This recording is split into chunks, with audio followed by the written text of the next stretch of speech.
Selamat pagi Bapak Ibu Saudara sekalian. Kita bersyukur kalau kita kembali lagi boleh merenungkan firman Tuhan. Sudah hari ini kita sudah menjelang hari Jumat Agung dan Paskah. Saya harap kita sekali lagi boleh melihat panggilan Tuhan untuk melihat karya Kristus yang Tuhan kerjakan. Hari ini saya terbeban untuk bersama-sama mengumpulkan Roma pasal yang ke-8 ayat yang ke-12 sampai yang ke-17. Saudara, kitab Roma pasal yang ke-8 membicarakan bagaimana kehidupan anak-anak Tuhan. Dan pada tema ini ada satu hal yang sangat serius, yaitu adanya satu tema yang sangat-sangat penting, yaitu satu kata, yaitu bagaimana manusia menjadi makhluk mulia. Manusia adalah satu-satunya makhluk di alam semesta yang diberikan karunia, kemuliaan, dan hormat. Manusia menurut Mazmur pasal 8 dikatakan begitu dicipta mirip dengan Allah. Apa yang disebut mirip dengan Allah? Yaitu adanya kemuliaan dan hormat. Tetapi sekali lagi kata kemuliaan yang ada dan menjadi keunikan karakteristik manusia ini hari ini menjadi tema yang jarang sekali dipikirkan. Saudara, mulia adalah salah satu karakter yang begitu istimewa. Manusia sebagai makhluk mulia adalah satu tema yang menentukan siapa manusia yang sesungguhnya. Tapi seperti berapa kali saya bertanya di berbagai komunitas, saya tanya, apakah, karena saya sendiri mengalami, apakah kita pernah di dalam sekolah kita, ketika kita belajar dari mulai TK sampai SMA, kita belajar bagaimana menjadi seorang manusia. Pernahkah kita mendapatkan pembelajaran ini? Bahwa manusia itu adalah makhluk mulia. Dan tema, kata mulia itu menjadi tema yang dibicarakan begitu serius di sekolah. Sepanjang saya bertanya pada banyak komunitas, kata ini gak pernah dibahas. Saya sendiri sekolah Kristen dari mulai TK sampai SMA. Dan belum pernah satu guru saya yang memberitahu, tahu nggak kamu ada satu kata penting yaitu mulia. Kata ini begitu penting karena mulia itu berkaitan dengan natur manusia. Cuma manusialah satu-satunya makhluk di alam semesta yang diberikan kemuliaan dan hormat. Cuma manusia yang menjadi makhluk yang mulia. Tidak ada satu binatang yang disebut mulia. Bahkan tidak pernah malaikat disebut mulia. Cuma manusia satu-satunya yang disebut mulia. Sudah sepanjang saya sekolah saya belum pernah dapat pelajaran seperti ini. Padahal itu menentukan bagaimana seharusnya saya hidup.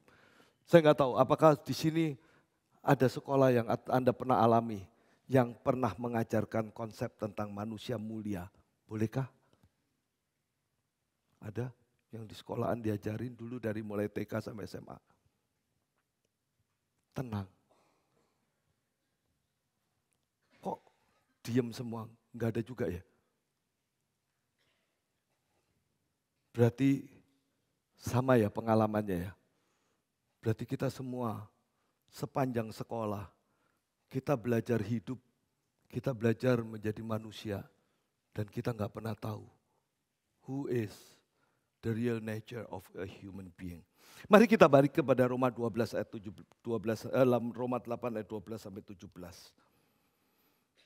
Karena cuma 6 ayat, saya mengajak kita untuk membaca bersama-sama ke 6 ayat ini perlahan-lahan. Mari kita membaca bersama. 1, 2, 3. Jadi saudara-saudara, kita adalah orang berhutang, tetapi bukan kepada daging, supaya kita hidup menurut daging. Sebab jika kamu hidup menurut daging, kamu akan mati. Tetapi jika oleh roh kamu mematikan perbuatan-perbuatan tubuhmu, kamu akan hidup. Semua orang yang dipimpin roh Allah adalah anak-anak Allah. Sebab kamu tidak menerima roh perbudakan yang membuat kamu menjadi takut lagi. Tetapi kamu telah menerima roh yang menjadikan kamu anak Allah. Oleh roh itu kita berseru, ya Aba, ya Bapa. Roh itu bersaksi bersama-sama dengan roh kita bahwa kita adalah anak-anak Allah. Dan jika kita adalah anak, maka kita juga adalah ahli waris. Maksudnya orang-orang yang berhak menerima janji-janji Allah yang akan menerimanya bersama-sama dengan Kristus. Yaitu jika kita menderita bersama-sama dengan Dia, supaya kita juga dipermuliakan bersama-sama dengan Dia. Mari kita berdoa. Bapa di surga, kami sekali lagi berdoa dan berdoa. Kami mohon Tuhan anugerah-Mu. Karena kami tahu Tuhan, sungguh ini bukan hal yang mudah bagi kami. Tuhan, kami sungguh-sungguh mohon kiranya Roh Tuhan, Roh Kudus boleh menguduskan hati kami, menguduskan pikiran kami, sehingga kami boleh dibersihkan dari segala kecemaran, dari segala pikiran yang salah dan yang mengkotori pikiran kami, yang membuat kehidupan kami kehilangan kemuliaan Tuhan. Tuhan, kami sekali mohon kiranya roh kebenaran-Mu, roh kebenaran itu boleh mendidik kami masuk ke dalam kebenaran-Mu. Bukan cuma untuk tahu dan mengerti kebenaran-Mu, tapi kami boleh diubahkan untuk kami boleh hidup, menjalani kehidupan di dalam kebenaran-Mu dan menghidupi kebenaran-Mu. Berkatilah ya Tuhan dan tolonglah setiap kami. Tuhan pimpin ibadah ini. Tuhan ketika kami merenungkan firman-Mu, kiranya Tuhan sedang bekerja di tengah kami. Tolonglah hamba-Mu yang bodoh, yang terbatas ini, yang penuh dengan segala kekurangan, Tuhan pakai untuk membicarakan firman yang begitu mulia. Firman kebenaran-Mu yang begitu agung. Kebenaran satu-satunya menjadi patokan buat kehidupan kami. Dan biarlah Tuhan, tidak satu pun kami yang terlewat dari anugerah-Mu. Ketika kami pulang, berkat anugerah firman-Mu betul-betul mengisi kami, mengubah kami. Kiranya Tuhan, segala pujian, hormat, kemuliaan kembali kepada Engkau, Allah Tritunggal. Allah yang kami sembah, Allah yang sudah menyelamatkan kami, Allah yang menarik kami keluar dari segala ikatan dosa. Untuk kami kembali kepadamu. Terima kasih Tuhan. Kami serahkan seluruh perenungan firman ini ke dalam tangan kasih-Mu. Di dalam satu nama. Tuhan kami, Juru Selamat kami yang hidup. Tuhan Yesus Kristus. Amin. Saudara, Paulus berbicara tentang satu tema yang sangat penting di dalam bagian ini. Yaitu bagaimana kita menjadi manusia yang dipermuliakan bersama-sama dengan Kristus. Saudara, ketika kita merenungkan Paskah, ketika kita merenungkan kenapa Kristus harus hadir ke tengah dunia ini. Kenapa Dia harus datang di kandang Bethlehem. Kenapa Dia harus naik ke kayu salib, mengalami penderitaan yang begitu berat, mati. Jawabannya cuma satu, supaya Dia boleh memberikan kepada kita kemuliaan. Saudara, manusia adalah satu manusia yang segitu istimewa. Manusia dicipta dengan kemuliaan yang daripada Tuhan. Karena Allah itu adalah Allah yang mulia, yang dari surga yang juga mulia. Tetapi ketika manusia yang adalah makhluk mulia mengalami masalah ketika jatuh ke dalam dosa. Saudara, ketika manusia jatuh ke dalam dosa, Roma 3 di bagian depan dari ayat ini mengatakan bahwa manusia sudah berbuat dosa dan setiap orang sudah berbuat dosa. Setiap orang menjadi pemberontak di hadapan Tuhan, tidak mau kembali kepada Allah, melawan Tuhan, berjalan sendiri menurut maunya. Dan akibatnya Alkitab mencatat Tuhan mencabut kemuliaannya. Manusia tidak ada satupun tidak berdosa dan setiap manusia berdosa sudah kehilangan kemuliaan Allah. Saudara, ketika kita melihat bagian ini, manusia itu makhluk mulia. Tetapi ternyata kemuliaan yang ada dalam manusia itu bukan kemuliaan manusia. Kemuliaan bukan dari milik dia sendiri. Bukan secara natur dia mulia ternyata, tetapi karena dia yang dicipta sebetulnya dari barang yang remeh, yaitu dari debu tanah. Dibentuk begitu rupa, tidak beda dengan semua binatang di hari ke-6. Yang juga dibentuk dengan debu tanah tadi. Tetapi apa bedanya? Manusia diberikan nafas hidup oleh Allah. Itu yang membedakan dia dari semua binatang. Dan kemuliaan yang Tuhan tanam kepada manusia ini disalahgunakan oleh manusia. Manusia bukan membawa status dan natur kemuliaannya, tetapi justru memakai untuk melawan Allah yang mulia tadi. Efeknya kemuliaan itu dicabut. Yang hilang bukan kemuliaannya, tetapi hilang kemuliaan Allah yang Tuhan tanam di dalam dia. Saudara, menarik sekali, kemudian dunia kita berbicara bukan tentang kemuliaan, tetapi berbicara tentang hormat. Kenapa? Karena di dalam Mazmur dikatakan, karena manusia dicipta mirip Allah. Kenapa? Karena dikaruniai kemuliaan dan hormat. Honor and glory. Kemuliaan dan hormat itu dua kata yang sangat berkaitan satu sama lain. Hormat itu tidak bisa lepas dari kemuliaan. Siapa yang dihormati adalah seharusnya dia yang adalah yang makhluk mulia. Semua yang mulia dia dihormat. Yang tidak mulia, yang hina, tidak layak dihormat. Cuma pertanyaannya, hari ini yang mulia enggak ada. Tapi manusia tetap ingin hormat. Maka saudara, hormat adalah sikap yang kita keluarkan kepada pihak lain. Mulia adalah karakter internal yang menuntut hormat tadi diberikan. Allah adalah Allah yang mulia, maka manusia wajib hormat kepada Allah. Tetapi karena manusia hilang hormat, hilang mulia, tapi masih menuntut hormat, maka ini menjadi masalah. Hormat ini kemudian diarahkan kepada yang lain. Kita harus menghormati siapa? Hormat orang yang lebih senior dari kita. Kita seringkali dikatakan, hormati orang yang tua. Kalau sama orang tua harus hormat, sudah betul. Tetapi pertanyaannya apakah orang tua tadi lebih mulia karena umurnya lebih banyak? Belum tentu. Manusia menghormati usia lebih tua, bukan karena dia lebih mulia mungkin. Mungkin ada orang yang lebih muda dan hidupnya lebih mulia dari orang yang umurnya banyak tetapi hidupnya bejat. Saudara, tetapi itu berarti kemuliaan yang diberikan ke sana bukan kemuliaan asli. Ketika kita menghormati dia bukan karena dia mulia secara sesungguhnya. Apakah seorang yang bukan mesti dimuliakan atau orang yang harus dihormati itu adalah orang yang mempunyai kedudukan tinggi? Zaman dulu mungkin seorang raja, sekarang mungkin seorang presiden atau pejabat atau orang-orang yang mempunyai pangkat-pangkat yang tinggi. Sehingga karena pangkat-pangkat tinggi sementara kita tidak punya pangkat, maka kita harus menghormati dia.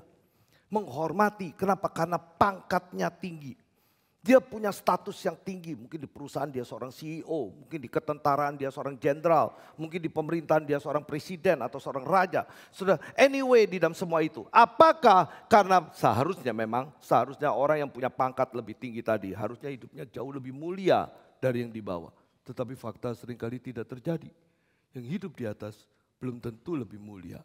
Maka ini menjadi masalah ketika membawa ini. Apakah yang kita mesti puja, yang mesti kita hormat adalah orang yang mungkin punya intelektualitas tinggi, yang mungkin punya gelar yang banyak, mungkin punya status pendidikan yang tinggi. Sehingga yang kurang punya pendidikan harus menghormat. Jawabannya sama. Apakah yang berpendidikan tinggi lebih mulia dari yang pendidikannya tidak ada? Misalnya seorang embok-embok yang mungkin SMA aja nggak lulus. Atau mungkin yang paling banyak sekarang adalah menghormati atau suruh menghormati mereka yang punya uang banyak. Orang yang kaya menuntut untuk dihormati luar biasa. Kenapa? Karena uangnya banyak. Pertanyaannya, apakah dia karena kaya harus dihormat? Apakah kekayaan itu membuat dia lebih mulia hidupnya? Atau malah mungkin yang tidak kaya hidupnya lebih mulia dari yang seperti itu. Saudara, Roma 1 mengatakan bahwa manusia yang mulia tadi ketika sudah kehilangan kemuliaan, dia akan mengejar hormat. Tapi ketika manusia sedang mengejar hormat, mencari kemuliaan dengan mengganti kemuliaan yang lain, saat itulah dia bukan menjadi hormat. Dia bukan menjadi mulia. Dia justru menjadi kehilangan kemuliaan. Dia menjadi orang yang semakin rusak, semakin hina. Jadi di dunia siapa saja yang menjadi makin gila hormat, dia bukan menjadi hormat. Orang yang makin mencari-cari memaksa untuk membeli hormat, dia makin hina. Kenapa? Karena sebetulnya bukan itu yang dicari. Saudara, ketika melihat seperti ini, Paulus merefleksi kepada kehidupan dia. Dia tahu dia adalah orang yang dulu seperti itu. Paulus adalah seorang yang brilian luar biasa, otaknya pinter luar biasa. Apakah karena pinternya Paulus dia perlu dihormat? Dia dulu adalah seorang pejabat tinggi, dia adalah anggota Sanhedrin, mahkamah agama yang pada zaman itu pun punya kedudukan secara pemerintahan paling atas di orang-orang Yahudi. Apakah karena itu dia harus dihormat? Dia dulu seorang yang luar biasa rohani katanya, saleh. Dia adalah seorang ahli Taurat yang menghafalkan seluruh perjanjian lama. Seluruh Taurat. Apakah karena dia seorang ahli Taurat, dia harus dihormat? Sudah dulu dia mempelajari itu. Dia seorang yang pekerja keras, dia seorang yang berotak pinter, dia seorang yang berkedudukan tinggi, dia seorang yang punya status, dia seorang yang punya status akademis. Sudah, tapi kemudian dia menyadari, waktu aku mengenal Kristus, semua itu ternyata sampah. Semua yang dulu aku angkat, aku harapkan menjadi kunci orang menghormati saya. Sekarang itu tidak ada harganya. Ketika aku mengenal Kristus, pengenalanku akan Kristus jauh lebih mulia dari semuanya itu. Saudara, buat saya ini adalah sebuah pembentukan yang unik. Seberapa kita bisa bangga ketika kita boleh mengenal Kristus. Seberapa kita menghargai ketika kita boleh mengenal Kristus. Itulah kemuliaan terbesar yang Anda dan saya bisa dapatkan. Orang di dunia mungkin begitu kaya, tapi dia akan masuk neraka. Orang di dunia mungkin begitu pintar, tapi dia masuk neraka. Orang di dunia mungkin mempunyai kedudukan yang tinggi, dia masuk neraka. Orang di dunia mau beriulah apapun juga, dia akan masuk neraka. Saudara, Paulus menyadari apa artinya dulu yang gua kejar, apa artinya yang semua aku uber. Kenapa? Karena sebetulnya itu semuanya membuat aku mati dan terbuang. Gak ada harga ini hidup. Ini hidup adalah hidup yang tidak lebih dari sebuah debu yang akan kembali kepada debu. Hidup yang sebetulnya sia-sia, yang tidak layak untuk saya bawa. Saudara, di dunia terlalu sombong untuk melakukan sesuatu yang sebetulnya tidak ada harganya sama sekali. Kenapa? Karena hilangnya satu kata tadi, mulia. Saudara, kata mulia adalah kata yang begitu besar. Tetapi hari ini kata ini hampir tidak terngiang sedikit pun di kepala kita. Kata mulia itu begitu agung, tetapi kita sama sekali enggak nyambung. Akibatnya saudara, kita kehilangan center point daripada the quality of life. Pusat kualitas kehidupan itu hilang. Inilah sebetulnya membedakan kita dan membuat kita mengerti berapa dahsyatnya Anda dan saya ketika kita boleh duduk di tempat ini. Apa yang membedakan kita dari mereka yang ada di luar dengan kita yang boleh hadir dan duduk di tempat ini. Saudara, Paulus menyadari ini adalah sesuatu yang dikejar oleh dunia pun tidak bisa. Itu alasan kalau sudah membaca beberapa ayat di bawah ayat ini, kalau sudah masih buka Alkitab sudah bisa lihat. Di Roma 8 ini masih di ayat yang ke-20, Paulus mengatakan, tahu nggak kamu ketika kita menjadi anak Tuhan, kenapa isu kita dipermuliakan di dalam Kristus? Itu urusan besar sekali. Karena kita bisa dipermuliakan, itu urusan super besar. Ini adalah sepenuhnya hanya merupakan pekerjaan Allah. Di Roma 8, 29, 30 ada dua wilayah. Di ayat yang ke-29 Paulus mengatakan, karena kita ini boleh dijadikan yang sulung dari Kristus. Kita diciptakan menurut gambar anaknya. Dan menurut gambar anaknya itu menjadikan kita adalah umat yang dipilih dari semula dan ditentukan dari semula. Saudara, di ayat 29 menggunakan dua kata. Dipilih dari semula dan ditentukan dari semula. Saudara, kata dipilih dan ditentukan dipakai kata tambahan dari semula. Sebetulnya bahasa aslinya cuma satu kata, sudah. Itu menggunakan kata pre, P-R-A-E, bukan P-R-E ya, P-R-A-E. Pre, artinya apa? Sesuatu yang terjadi dilakukan di luarnya ruang dan waktu. Ini yang pertama kali saya pelajari ketika saya mulai mengenal Pak Tong. Pak Tong mendidik saya untuk mengerti, lu pertama mesti bisa bedain antara temporality and eternity. Otak kita mesti dipecah, di tuning untuk mengerti mana wilayah sementara dan mana wilayah kekal. Kenapa? Karena dunia kekal itu yang mesti menjadi center point pertama cara mikir kita, karena di situ Allah berada. Allah bukan berada di dalam kesementaraan. Allah berada di dalam kekekalan. Apa itu kekekalan? Kekekalan adalah kondisi di luar ruang dan di luar waktu. Di dalam kekekalan tidak ada ruangan, tidak ada waktu. Allah di dalam Kejadian 1 ayat 1 sampai 5, Allah mencipta ruang. Dunia ini segala tempatnya itu kontainer, space container, wilayah ruangan. Sebelumnya enggak ada ruangan. Allah berada dalam kekekalan, dia cipta ruang. Kemudian ayat 3 sampai 5, Allah mulai mencipta waktu. Allah membuat siklus dan mulai ada hari pertama. Itu ada istilah muncul. Hari pertama bikin hari kedua. Lalu dikasih penjelasan. Setelah petang, setelah pagi, itulah hari pertama. Sudah setelah petang, setelah pagi itu berjalan sampai hari ini. Kalau hari itu enggak ada, hari ini enggak ada. Sudah itu adalah cara Tuhan. Nah, otak manusia tidak bisa ngerti. Kenapa? Kenapa ada kekekalan? Kenapa ada kesementaraan? Manusia tidak bisa tembus. Karena itu wilayah Allah. Maka cuma bahasa Yunani yang mempunyai satu tenses untuk melepaskan kita dari tenses waktu. Ketika Anda berbicara, ya kalau sudah tahu ya di dalam bahasa-bahasa mulai dari bahasa Latin, bahasa ini semua tensesnya kuat. Tapi begitu Anda masuk ke dalam bahasa Jerman, Inggris, Jerman lebih tinggi dari Inggris. Bahasa Jerman turun ke bahasa Inggris. Sudah tenses tinggal 3. Past, present, future. Itu semuanya tenses di dalam waktu. Nggak ada lagi tenses di luar waktu. Kita udah nggak bisa ngomong yang namanya dari semula tanpa mula. Itu kalau sudah tahu di Yohanes 1. Pada mulanya ada. Itu pada mulanya kata yang sangat sulit diterjemahkan. Karena istilah pada mulanya itu mula yang nggak ada mula. Sudah.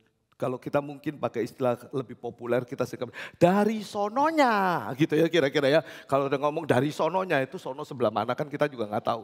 Cuma kalau dari sononya itu lebih kepada bentukan space condition. Kalau pada mulanya kita pakai time condition. Tapi dua-duanya sebetulnya terobos keluar. Sudah ketika Allah memilih kita itu ada tindakan kekekalan Allah. Kenapa? Karena yang namanya kekal tidak bisa diubah. Berubah sedikit aja sudah nggak kekal. Sesuatu yang bersifat eternal, sesuatu yang kekal, tidak boleh ada perubahan sedikit pun. Begitu rubah dikit sudah hilang kekekalannya. Dia geser waktu sedikit, kekekalan berubah.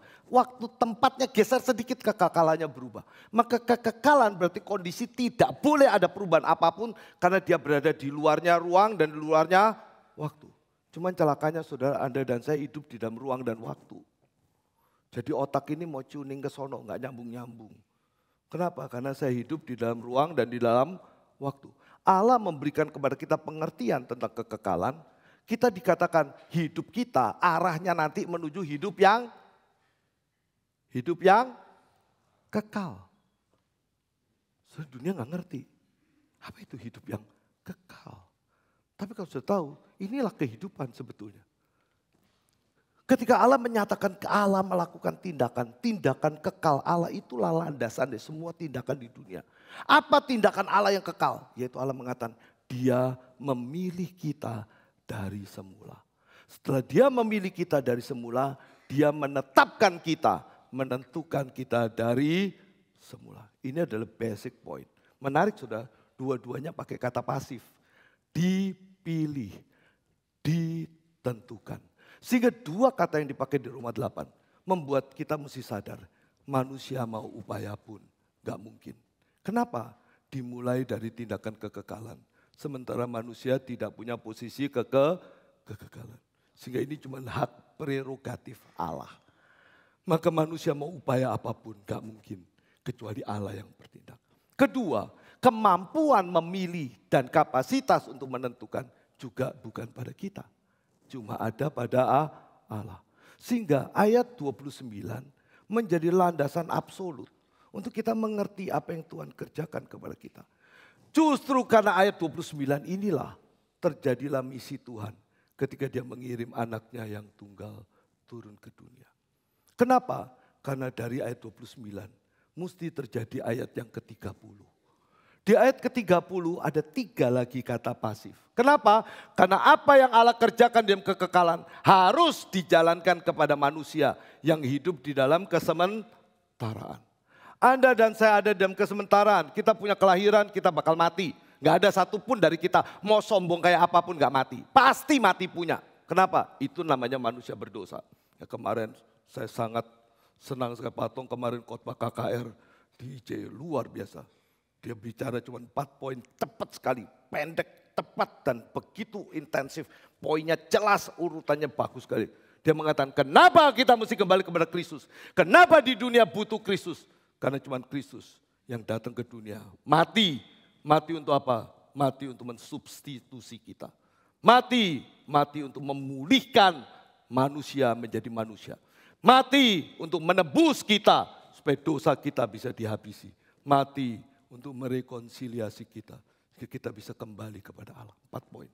Hari ini saya nggak khotbahkan untuk khotbah Patong kemarin. Maka hari ini saya cuma mau pakai 4 poin ini. Membawa kita melihat apa yang Tuhan kerjakan dalam kekekalan. Mengutus anaknya. Untuk apa? 3 kata di ayat 20, di ayat 30.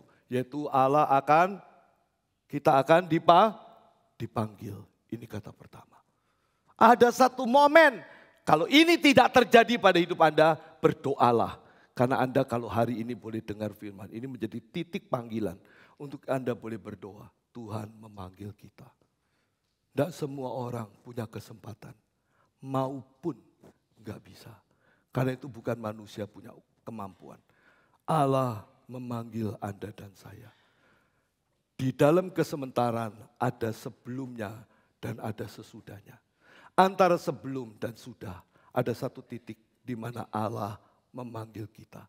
Kita dipanggil dari kita orang yang berdosa menjadi kita kembali menjadi umat Allah.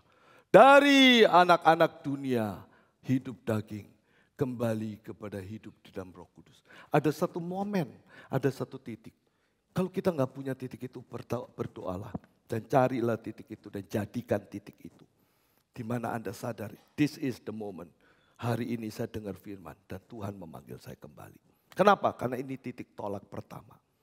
Allah sedang bekerja di dalam diri setiap pribadi yang Dia mau panggil. Dan panggilan itu melalui firman Tuhan. Setelah dipanggil, terjadi poin kedua. Yaitu Allah melakukan pembenaran.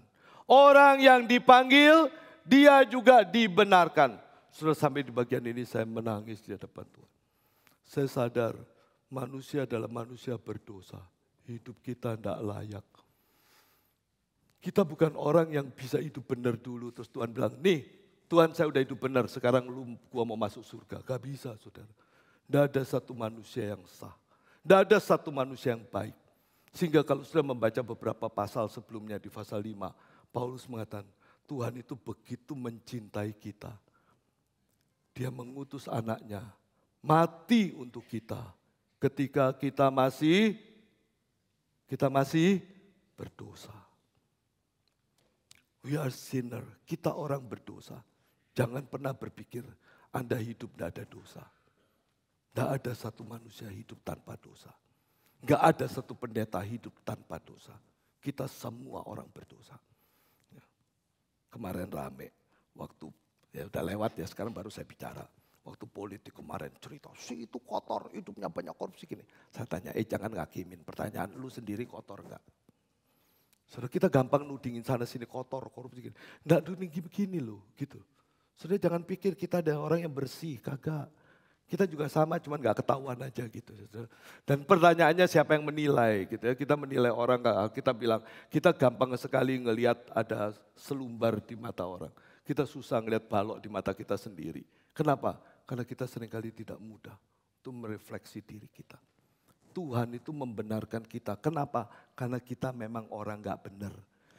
Kita bisa kembali kepada Tuhan, kita bisa dipanggil sama Tuhan bukan karena kita hebat, bukan karena kita besar, bukan karena kita saleh, bukan karena kita hidupnya benar. Kita manusia berdosa yang oleh Tuhan dibenarkan. We are justified by faith. Kita dibenarkan karena percaya kita kepada Tuhan. Sekali lagi ini menggunakan kata pasif. Manusia yang berdosa ini sama Tuhan dilihat jadi orang benar. Kenapa bisa begini? Karena dosa kita ditarik oleh Kristus di kayu salib. Itulah kenapa Kristus harus naik ke kayu salib. Bukan karena dia berdosa, tapi karena Anda dan saya berdosa. Dia mati untuk kita. Dia menderita untuk kita. Dia harus mati di sana. Kenapa? Karena dia mau membenarkan kita. Karena bilurnya lah kita bisa disembuhkan. Karena kematiannya lah kita bisa dibenarkan. Saudara, Kristus naik ke kayu salib. Supaya Anda dan saya yang berdosa. Dosa kita bisa ditarik sama dia. Ditarik masuk. Kemarin Patung bilang inilah yang namanya propisiasi. Tuhan membuat kita dipulihkan. Kita bisa mulai balik jadi manusia balik lagi. Kenapa? Kita diloloskan dari dosa kita. Kita diloloskan dari semua kebejatan kita. Tarik sama Tuhan, dibawa balik, ditarik ke dalam dirinya. Akibatnya dia harus menanggung kematian kita. Dia harus menanggung penderitaan kita. Dia harus menanggung semua dosa kita. Dia harus menanggung Allah memalingkan mukanya dari anak. Saudara, ketika Kristus di kayu salib, itulah titik di mana Anda dan saya memperoleh pembenaran dari Tuhan. Ketika dia di atas kayu salib, itulah dia meminta kepada Bapa, Bapa ampuni mereka. Mereka nggak tahu apa yang mereka perbuat.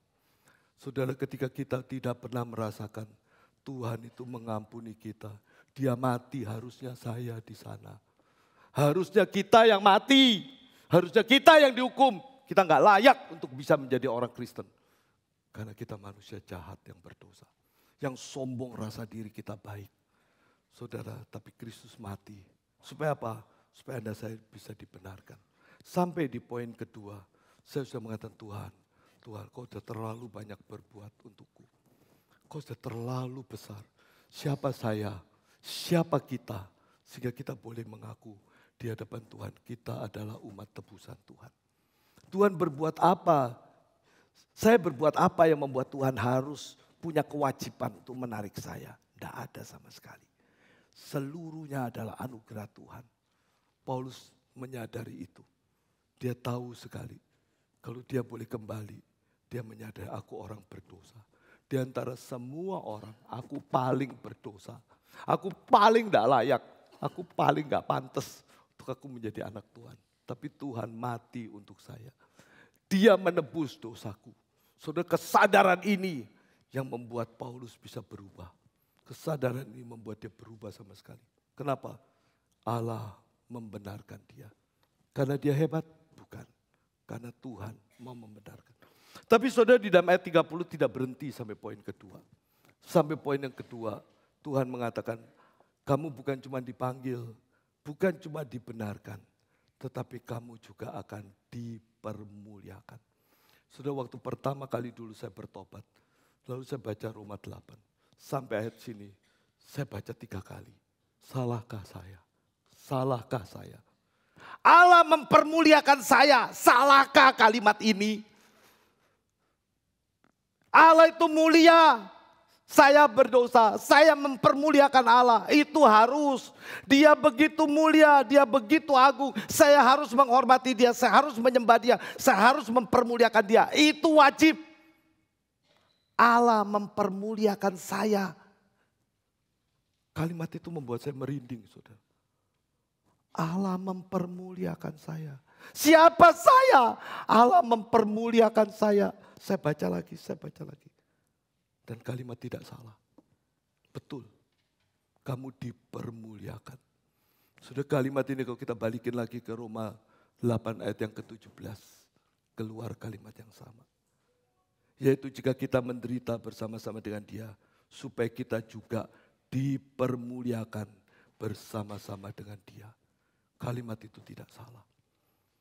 Allah mempermuliakan kita. Kenapa Allah mempermuliakan kita? Karena kita sebetulnya adalah makhluk yang dicipta oleh Tuhan. Sebagai makhluk yang mulia. Ketika Tuhan mendamaikan kita, ketika Tuhan memanggil kita, ketika Tuhan membenarkan kita, saat itu tidak ada cara Tuhan juga akan memuliakan kita. Memberikan kembali kemuliaan yang sudah tercabut tadi dan dikembalikan lagi kepada kita. Sekali lagi, bukan karena kita mulia, tapi karena Allah mengaruniakan kemuliaan itu kembali kepada kita. Saudara, ini adalah urusan besar. Kalau sudah ngerti ini, kita jadi orang Kristen gak bisa minder, saudara. Orang dunia mau hebat apapun, kamu gak punya poin yang paling penting ini. Itu alasan topik ini gak bisa dibicarakan di dunia. Dunia mau bicara apapun gak akan pernah dapat topik ini, karena ini gak bisa diusahakan. Anda sepintar apa, sehebat apa, semua. Gak mungkin kita bisa dipanggil, dibenarkan dan dimuliakan. Paulus sadar ini adalah anugerah terbesar dalam Tuhan. Cuma celaka saudara ketika kita boleh menyadari anugerah yang begitu besar. Tuhan sudah memanggil kita, Tuhan sudah membenarkan kita, Tuhan sudah memuliakan kita. Ini anugerah besar. Dan ini ketakutan saya sebagai orang Kristen. Sebagai orang reform, kita sangat sadar anugerah Tuhan. Paulus juga, cuman kecelakaan yang terjadi adalah kita kemudian menyia-nyiakan, menganggap anugerah adalah hak yang boleh saya miliki. Ini kecelakaan besar dan ini tema khotbah saya hari ini. Saya bukan mengkhotbahkan soal kemuliaan. Saya mau mengkhotbahkan ayat yang ke-12.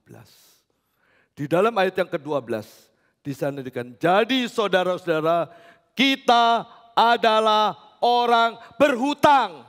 Saudara, kalimat ini penting sekali. Orang yang menerima anugerah harusnya adalah orang yang sadar dia in debt, dia sedang berhutang. Sudah begitu banyak orang yang terima anugerah, terus kemudian mempermainkan anugerah. Banyak orang yang sudah merasa dia mendapatkan semua anugerah. Dia sudah dipanggil, dia sudah dibenarkan, dia sudah dimuliakan, lalu dia pikir dia bisa berbuat dosa semau-maunya. Kenapa? Karena anugerah Tuhan limpah kepada dia. Paulus tidak. Paulus kemudian menyadari, please sadarlah, we are in debt. Kita sedang berhutang. Saudara, kata berhutang menarik sekali. Kata ini dipakai kata opheletes, bukan utang duit, saudara. Tapi utang dalam arti kalau saya sudah menerima kebajikan, harusnya saya menyadari kebaikan itu adalah hutang yang harus saya kembalikan. Ya, seorang orang Tionghoa biasanya, nggak tahu, mungkin hampir semua budaya ada ya, tapi karena saya orang Tionghoa dulu kami diajar begitu. Ingat ya, jangan terima kebaikan orang. Artinya kalau ada orang kasih kamu 1 rantang, kamu balikin 2 rantang. Kenapa? Supaya enggak utang kebaikan. Enggak tahu ya, Anda diajarin gitu juga enggak ya? Saya dulu diajar. Kalau kamu dikasih hadiah 1 rantang, rantang itu enggak boleh balik kosong. Bikin jadi 2 rantang. Yang sono terima 2 rantang, loh gua ngasihnya serantang. Kok jadi 2 rantang? Balik lagi 4 rantang. Loh kok ini 2 rantang jadi 4 rantang? Balik lagi 8 rantang. Nah itu caranya. Kenapa? Karena masing-masing gak mau punya utang. Semua utang bayar, kalau enggak nanti lu utang. Seumur hidup bawa utang gitu sudah. Nah sudah saya satu kali merasa, apakah ini utang rantang? Enggak gitu sudah. Satu kali saya melihat satu film, saya tertarik sekali. Karena waktu itu ngelihat ada seorang anak kecil yang diselamatkan oleh seorang gadis. Saudara, gadis itu menemukan dia, menolong dia, menyelamatkan dia, pelihara dia. Yatim piatu ini tadi sampai menjadi besar. Dan kemudian satu kali ketika si Cece ini tadi sedang dalam bahaya besar sekali mau hampir mati. Dia tiba-tiba maju ke depan menatang kakaknya. Dan akhirnya dialah yang kena senjata itu dan dia mati. Sebelum dia mati dia bilang, Cece, dari sejak Cece tolong saya terus merasa saya perlu bayar hutang ini. Kapan saya punya waktu untuk saya bisa menyelamatkan Cece juga. Hari ini waktu itu tiba. Cece, terima kasih Cece tolong saya. Hari ini saya bayar hutang. Terus kemudian dia mati. Sewaktu saya pikir itu, this is in debt. Ini bayar hutang. Aku dulu dihutang nyawa. Sekarang aku bayar hutang. Nyawa balik.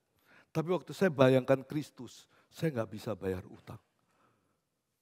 Kalau tadi si Dede dihutang nyawa, bayar nyawa. Kalau saya sama Kristus, saya nggak bisa bayar utang. Saya orang berdosa, mau bayar apa sama Tuhan Yesus? Dia mati untuk saya. Dia tebus dosa saya. Saya mau bayar kayak gimana pun saya nggak bisa bayar hutang dosa itu. Paulus mengatakan, you in debt. Kamu hutang. Hutangmu besar luar biasa. Tapi kalau kita mengerti utang ini, inilah utang yang menjaruskan kita menyadari siapa kita di hadapan Kristus. Saudara, di dalam ayat yang ke-13 dikatakan, hutang itu membuat kamu yang pertama menjadi hidup kembali. Kamu hutang apa? Hutang kehidupan. Kamu dulu adalah orang yang diikat oleh iblis. Kamu dulu ikat di dalam kedagingan. Kalau kamu sekarang hutang, hutangmu masih kepada daging, kamu binasa. Saudara, ini yang terjadi di dunia kita. Manusia-manusia di dunia adalah orang yang utang. Utang apa? Utang kedagingan. Dia tidak bisa lepas. Ya, Agustinus mengatakan, non posse, non pecare. Utangmu genep, gak bisa lolos. Gak bisa kagak dosa. Hidupmu seumur hidup diikat untuk berbuat dosa. Ketika Roh Kudus menerobos, ketika kematian Kristus terjadi, ketika tirai bait Allah dipecah, Tuhan cabut kita keluar. Supaya kita bukan lagi di bawah utang kedagingan. Bukan lagi di bawah utang daripada dosa. Bukan lagi di bawah hutang kepada setan. Tetapi kita dilepaskan. Kamu sekarang mendapatkan hidup. Ayat 13. Jika kamu hidup menurut daging, kamu akan mati. Tetapi jika oleh roh kamu mematikan perbuatan tubuhmu, kamu akan hidup. Saudara, ini utang pertama. Seberapa Anda dan saya kita sadar bahwa kita utang hidup. Tuhan sudah tarik kita keluar. Enggak wajarnya kalau kita masih hidup untuk dosa. Enggak wajarnya kalau kita masih mensubmit hidup kita untuk kedagingan. Tuhan meminta kita untuk hidup di dalam pimpinan Roh Kudus. Menguduskan kita, merubah hidup kita. Kenapa? Karena sekarang saya enggak kayak dulu diikat daging. Enggak, sekarang saya lepas. Agustinus mengatakan umat Tuhan adalah umat yang non pekare. Bisa enggak dosa. Bisa enggak dosa kalau kamu dulu enggak bisa enggak dosa. Sekarang kamu bisa enggak dosa terus kamu masih tetap dosa. Berarti kamu enggak sadar benar-benar. Berapa sebetulnya pekerjaan Roh Kudus yang sudah menyelamatkan kamu. Harusnya sekarang ada komitmen tekad yang keras untuk saya sekarang mau hidup buat Tuhan. Kenapa? Karena Tuhan sudah menyelamatkan saya. Harusnya saya sekarang mengikut Kristus. Karena menurut Roma 8 ini, Kristus adalah yang sulung. Dalam ayat yang ke-17 dikatakan, supaya kita juga dipermuliakan bersama-sama dengan Dia, yaitu Kristus. Bagaimana saya hidup kembali kepada Kristus. Saya menjalankan kemuliaan, hidup dalam kemuliaan. Saya tidak mau mengikuti kehidupan daging. Kenapa? Karena sekarang saya hidup, saya bukan orang binasa lagi. Sudah, ini perbedaan pertama. Seberapa Anda dan saya sadar kita adalah orang yang hidup. Bukan hidup secara daging begini, bukan hidup secara manusia, tapi hidup secara rohani. Hidup di dalam relasi dengan Kristus. Ketika kita boleh menyadari ini, kehidupan orang Kristen akan berubah. Ini yang membuat Paulus berubah total. Berubah sama sekali. Dulu sebelum dia menjadi anak Tuhan, dia rasa semua kehidupan dia senyaman-nyamannya semuanya. Hidup dia adalah semua hidup untuk dagingnya dia. Kebanggaan daging, status daging, semua urusan daging. Setelah dia percaya sama Tuhan, dia lepas semua itu. Sekarang dia cuma mau tahu satu, Tuhan, aku cuma hidup untuk Engkau. Kalau sekarang aku hidup, bukan aku sendiri yang hidup, melainkan Kristus yang hidup di dalam aku. Saudara, ini adalah satu perubahan drastis yang menjadikan kita sadar, we are in debt. Kita tuh hutang dari Roh Kudus. Bagaimana kita kembalikan kehidupan kita pada Dia. Hal yang kedua, bukan cuma utang secara kehidupan, tetapi Tuhan membawa kita kepada satu keagungan besar sekali. Tuhan memberikan kita kemuliaan supaya apa? Di dalam ayat yang ke-14 dikatakan, semua orang yang dipimpin Roh Allah adalah anak-anak Allah. Sebab kamu tidak menerima lagi roh perbudakan yang membuat kamu jadi takut lagi. Tetapi kamu telah menerima roh yang menjadikan kamu anak Allah. Saudara, ini hal yang besar sekali. Saudara dan saya bisa punya status anak Allah. Saudara, cerita ini mungkin pendek, tapi mungkin kalau kita kembali kepada apa yang Tuhan Yesus katakan, kita menyadari. Tuhan pernah memberikan kepada kita perumpamaan tentang seorang anak yang hilang. Anak itu adalah anak sang bapak yang digambarkan seorang yang sangat kaya. Ketika bapaknya masih hidup, semua milik bapaknya, bagian dia minta semua. Saudara, ini kurang ajarnya luar biasa. Hak waris diminta duluan. Terus dengan semua yang bapaknya kasih, dia foya-foya habiskan. Saudara, bukankah ini mirip dengan kehidupan orang berdosa? Orang berdosa mau pakai semua milik Tuhan. Seluruh dunia yang Tuhan cipta. Tapi dia pakai, dia ambil semua. Seolah-olah itu sekarang jadi punya gua. Gua mau pakai buat apa? Semua kepintaran gua pakai buat gua. Semua duit gua mau apain? Urusan gua. Semua kemampuanku ini milik saya. Saya mau apain juga buat apa? Ini semua buat gua. Tuhan bilang ini punya saya. Enggak, punya saya. Silakan. Si anak bungsu tadi membawa harta orang tuanya foya-foya sampai habis. Setelah habis, sampai cuma bisa makan ampas babi. Saudara, saya kadang-kadang merasa mungkin banyak orang harus dihancurkan seperti anak muda ini. Kalau dia belum hancur sampai makan ampas babi, dia nggak kepikir untuk mau pulang. Ini anak selama masih punya duit, selama masih punya kekayaan, selama masih punya daya, selama masih punya kemampuan, dia tidak pernah kepikir pulang. Sampai dia habis, betul-betul cuma bisa makan makanan babi, kumpul sama babi, baru dia pikir, kalau gua pulang di rumah bapakku, paling enggak gua bisa makan, enggak kayak begini, aku makan ampas babi. Sudah, barulah dia pulang.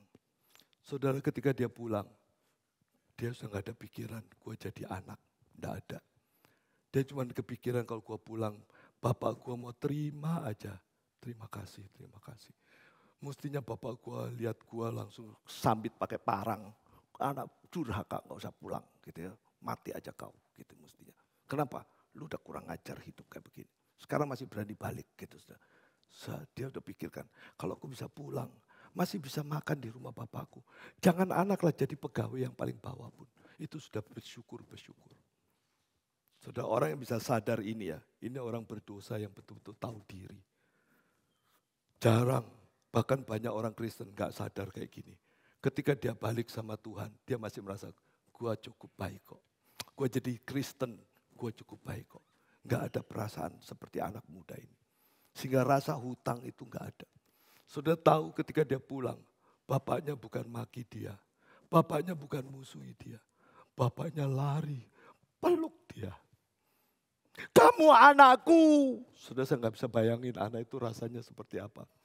Bapaknya dengan jubah yang begitu keren, seorang pengusaha kaya dengan baju yang mewah. Anak si gembel yang bajunya sudah ada hancur-hancuran, bau babi. Terus kemudian bapaknya datang peluk dia. Dia bilang, you are still my son. Kamu masih anakku. Kamu masih anakku. Saudara, orang yang cuma sadar utangnya dia berapa besar. Baru dia menyadari cinta Tuhan itu begitu besarnya. Bapak itu begitu sayangnya. Sampai anak ini pulang, dia masih menyambut kembali. Bukan cuma sekedar menyambut kembali. Dia copot cincinnya, dia pasang ke jari anaknya. Dia mau kasih tahu semua orang. Semua, lu jangan lihat dia gembel. Dia anak saya. Cincin metreku kupasang sama dia. Saudara, ini ada sesuatu pengakuan dahsyat. Paulus cuma mengatakan, tahu enggak, Roh Kudus bekerja sehingga kau dan saya sekarang boleh mengaku kita adalah anak-anak Allah. Siapa kita? Siapa kita? Bukan cuma sekedar mengaku sebagai anak Allah. Bapak itu perlu perintahkan kepada pembantunya. Potong lembu paling baik, lembu paling tambun, kita pesta. Saudara, ini satu pengakuan luar biasa. Dia bisa panggil kembali, saya bayangin ya waktu dipeluk itu ya. Terus dia, anak ini mesti panggil apa sama papanya. Dia kagok saudara, mau panggil apapun kagok. Tapi ayat yang ke-15b dikatakan, oleh roh itu kita boleh berseru, ya Aba, ya Bapa. Saudara, saya nggak bisa bayangkan kalimat ini kalau kita bukan orang Yahudi saudara. Panggilan ini panggilan super intim. Yang nggak tahu ya, saya panggil papa saya itu papi. Ada anak-anak sekarang panggil papinya daddy, begitu saudara. Saudara mungkin itu lebih akrab gitu. Saudara kalau anak kita kemudian liatin kita pulang terus bilang daddy gitu ya saudara. Oh kita rasanya senangnya setengah mati. Kenapa? Karena itu panggilan akrab. Ada hubungan antara papa sama anak. Saya sangat sayang sama papa saya sangat hormat papa saya. Jadi saya kalau panggil papi, itu papi senang sekali, senyum sekali. Saudara bisa bayangkan kalau papi kita pulang, terus kita bilang, selamat sore ya ayah. Papa saya akan, ada apa lu? Rasanya gue gak kenal lu gitu. Loh, Pa, ayah itu adalah sebutan resmi untuk papa dalam bahasa Indonesia. Jadi saya panggil kamu ayah. Kira-kira papa saya akan gimana? Hah? Gue gak peduli mau pakai bahasa Indonesia enggak. Gue lebih suka lu panggil gue papi. Begitu kan? Kenapa? Karena itu satu gambaran, satu relasi yang intim sekali. Saudara kita gak bisa bayangkan ketika orang Israel boleh panggil papanya Abba. Itu seperti kita panggil, Daddy gitu sudah. Saya membayangkan si anak yang pulang tadi dengan segitu desperate-nya. Kemudian dia ngelihat papanya seperti itu. Dia kagok sudah, mau panggil apa sekarang? Tuhan, aku gak layak. Mungkin dia bayangin, kalau aku jadi pegawai, Tuhan. Tapi papanya mengatakan, kamu anakku. Aku mesti panggil apa? Panggil Abba, panggil Daddy. Sudah itu relasi yang putus kembali terrelasi. Ketika Tuhan membuat penebusan Kristus, menjadikan Anda dan saya bisa berdamai balik dengan Bapa di surga. Itu yang membuat tirai bait Allah dipecah sama Tuhan. Supaya apa? Kau dengan aku gak ada jarak lagi. Kita bisa tembus. Berapa banyak kita menyadari ini. We are in debt. Kita gak layak saudara, gak layak. Anugerah Tuhan besar, tapi jangan mainkan anugerah itu. Karena itu utang yang besar sekali. Tuhan mengangkat kita jadi anak bukan urusan sederhana. Itu melalui kematian Kristus di kayu salib. Sehingga kita hari ini, kematian itu bisa mendamaikan kita kembali. Kematian itu bisa memulihkan kita kembali. Anak yang durhaka ini tadi diterima kembali oleh Bapa. Di Roma 3 ayat yang ke-25 dikatakan Kristuslah satu-satunya yang ditunjuk menjadi jalan pendamaian oleh Bapa. Biarlah ini boleh menjadi kekuatan buat kita. Lalu gimana? Apakah saya cuma mendapatkan hidup, lalu saya bisa hidup, lalu kemudian cuma dapat status anak? Tidak, Alkitab masih melanjutkan. You are not just get your status. Kamu bukan cuma dapat statusmu, tetapi kamu akan mendapatkan janji semuanya. Di ayat yang ke-17 dikatakan, dan jika kita adalah anak, ayat 16 ya, roh itu bersaksi bersama-sama dengan roh kita, bahwa kita adalah anak. Dan jika kita adalah anak, maka kita juga adalah ahli waris. Apa maksudnya? Maksudnya adalah orang yang berhak menerima janji-janji Allah, yang menerimanya bersama-sama dengan Kristus. Saudara, kita bukan cuma terima status anak. Tuhan mengatakan, sekarang lu balik di rumah Bapak, kamu jadi balik Bapak. Kamu sekarang bersama-sama dengan aku. Kamu saya balikin lagi pakai baju yang mulia. Karena kamu anak Papa yang mulia. Saudara, saya membayangkan, aku yang compang-camping, sekarang dipermuliakan. Bapak mempermuliakan saya, karena Bapak itu mulia. Rumah Bapak itu mulia. Saya sekarang mendapatkan seluruh ahli waris. Ahli waris apa? Kemuliaan Bapa. Saudara, Tuhan bukan membawa Anda cuma hidup di dunia ini. Tuhan memberikan kepada kita janji. Satu hari kamu bersama-sama dengan aku di Firdaus. Ini bukan tempat kita. Kita bukan hidup di kandang babi. Kita dipanggil Tuhan untuk kembali bersama Allah. Tapi Allah itu mulia. Surga itu mulia. Kita gak bisa masuk ke sana dengan segala kebejatan. Tuhan mempermuliakan kita supaya kita bisa mendapat waris itu. Tuhan mau kita menjadi saksinya. Bawa ke dunia bahwa dunia butuh Kristus. Dunia butuh keselamatan karena dunia bukan mau manusia berhenti di sini. Kita makhluk mulia yang kehilangan kemuliaan Allah. Tuhan mau kita kembali menjadi makhluk mulia supaya kita bisa hidup mulia. Untuk apa? Untuk kembali bersama dengan Allah yang mulia. Sudah berapa celaka kalau kita cuma bisa menikmati anugerah Tuhan, terus hidupnya tetap rusak. Tuhan mengatakan, no, kau harus sadar kau punya utang. Utang itu harus dibayar. Kau harus sadar kau punya utang, sehingga itu merubah hidup kita. Tujuan hidup kita belum selesai. Target hidup kita belum selesai. Perjalanan hidup kita belum selesai. This is not our goal. Tujuan terakhir hidup kita di surga. Marilah kita pikirkan hutang itu sampai di sana. Kalau ini menjadi bagian kita, kita mengerti kenapa kita dibuat hidup oleh Tuhan. Kalau kita ngerti hutang ini, kita mengerti kenapa kita diberi status jadi anak Tuhan. Kalau kita mengerti ini, kita tahu warisan yang Tuhan berikan, janji yang Tuhan sediakan untuk kita mengarah ke surga bersama-sama dengan Dia nanti pada kekekalan. Kiranya Tuhan berkati. Mari kita berdoa. Tuhan berkatilah apa yang sebetulnya Tuhan begitu besar anugerahkan. Seringkali kami tidak menyadari Tuhan. Kami begitu take it for granted. Kami begitu menyepelekan kematian Kristus yang menebus kami, yang mempermuliakan kami. Engkau memanggil kami, Engkau membenarkan kami, Engkau memuliakan kami. Seolah-olah itu semua begitu saja terlewat. Tuhan, ajar kami hari ini sadar. Ini hutang kami yang besar, yang harus kami bayar. Kau berbuat kepada kami terlalu besar. Kau berbuat kepada kami terlalu banyak. Kau berbuat kepada kami terlalu agung. Tuhan, ajar kami. Untuk kami menghargai apa yang Tuhan kerjakan. Dan kami tahu bagaimana sewajarnya kami harus berespon. Seperti kami mengajar anak-anak kami, bagaimana mereka harus tahu berterima kasih. Biarlah kami juga belajar, tahu bagaimana kami berterima kasih kepada Tuhan.